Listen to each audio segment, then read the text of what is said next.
Hi, I'm Dinah Manoff, and you're watching LifeMinute TV. Most know her from her famous role in the 1978 film Grease. Maraschino, clean it like in cherry. Others from her roles in Soap, Empty Nest, and numerous parts on stage and screen. Dinah Manoff grew up in the world of showbiz, born in New York City and raised in Malibu to famed actress Lee Grant and writer Arnold Manoff. Now she's taken that lifetime of experience and applied it to a sizzling new fictional novel, The Real True Hollywood Story of Jackie Gold, and it's a page-turner. She stopped by the Life Minute Studios recently to tell us all about it and more. Thanks so much for joining us at Life Minute. We're so thrilled that you're with us in person and not Zoom. It's thrilling. Yes, it's so nice to see a person in their body, in their whole body. So tell us about your new book. It is not my story, but it is certainly based on many experiences that I had in Hollywood and growing up in Malibu. Jackie is, unlike me, a superstar. And she tells her story from her hospital bed where she is lying in a coma after escaping the paparazzi. She jumps off a balcony.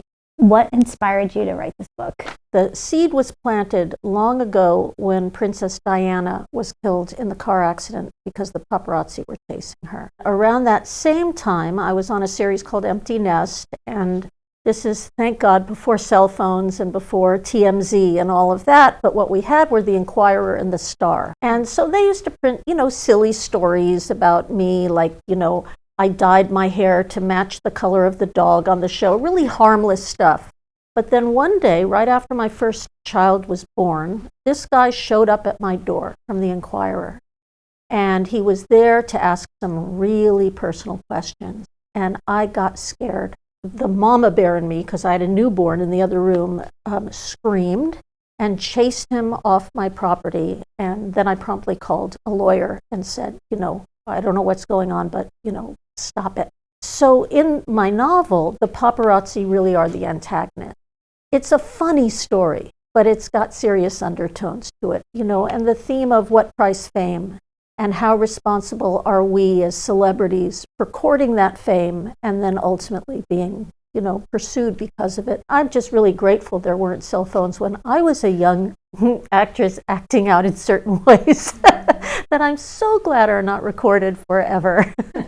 How'd you come up with that name, Jackie Gold? She's born Jackie Goldstein. That's her old name with her old nose, and her a couple of other things she enhanced. And so part of the story is about what it takes to pass in Hollywood as an ingenue. And certainly I had some experience with that when I was a young actress, being told I was too ethnic for this or too short. I was up for a part, this is in my 20s, and the part was to either play the wife of the guy or the prostitute. And they told me I wasn't pretty enough to be the prostitute and I wasn't old enough to be the wife. So,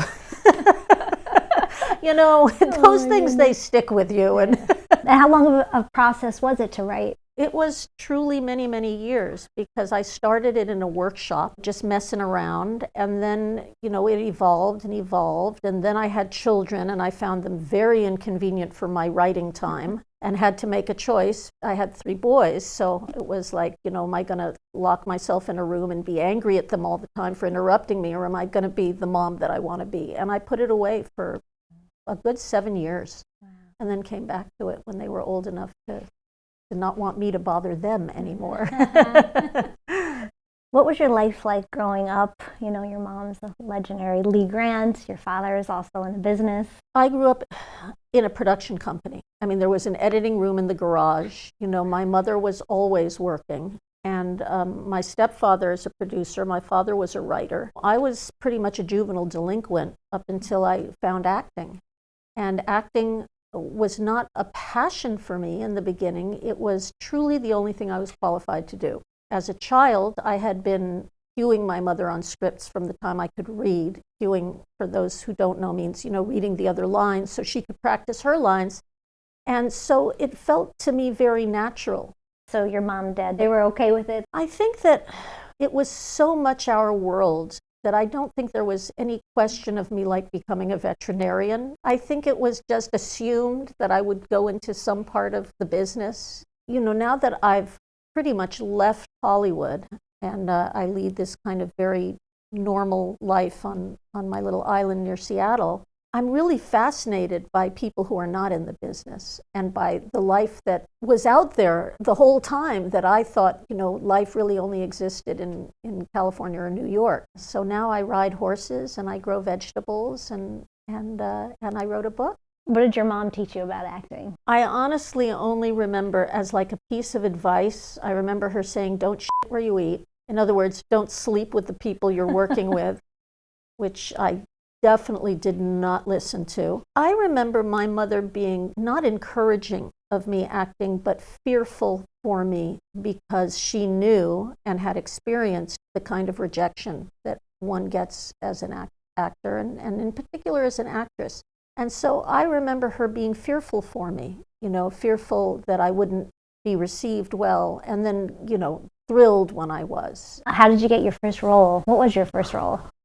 My first role was on Welcome Back, Kotter. We've been watching that every night, actually. Have you really? Oh, how funny! Yeah. So I'm there. I'm there on Welcome Back, Kotter. My first guest role. I asked John Travolta's character to the dance, Barbarino. I asked him to the dance, but I ended up going with Horshack. That was my first role. I loved you on Soap. Boy, that was really exciting when I got that part because I had been watching Soap, like the whole country had, and I was so, knocked out by how, at that time, edgy it was and controversial. I mean, the first gay out character on television. And so when I got the role of Elaine Lefkowitz, to play Danny's wife, it felt like I was walking into the pages of like a fairy tale I had been reading. And what about Billy Crystal? What was it like working with him? Billy Crystal, the best thing you could say about Billy Crystal is that he's just a mensch. And if you know what a mensch is, he's just a good guy. Yeah, he's just a darling. And then Grease, of course, got to ask you about that.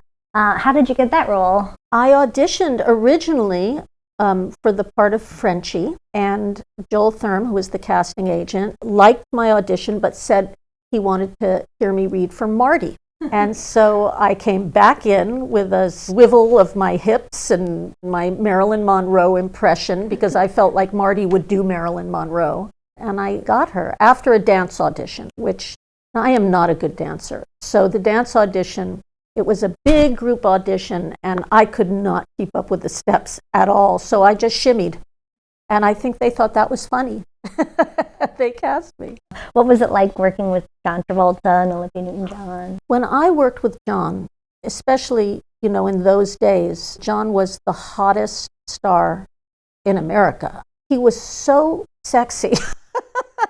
There's just no other way to say it.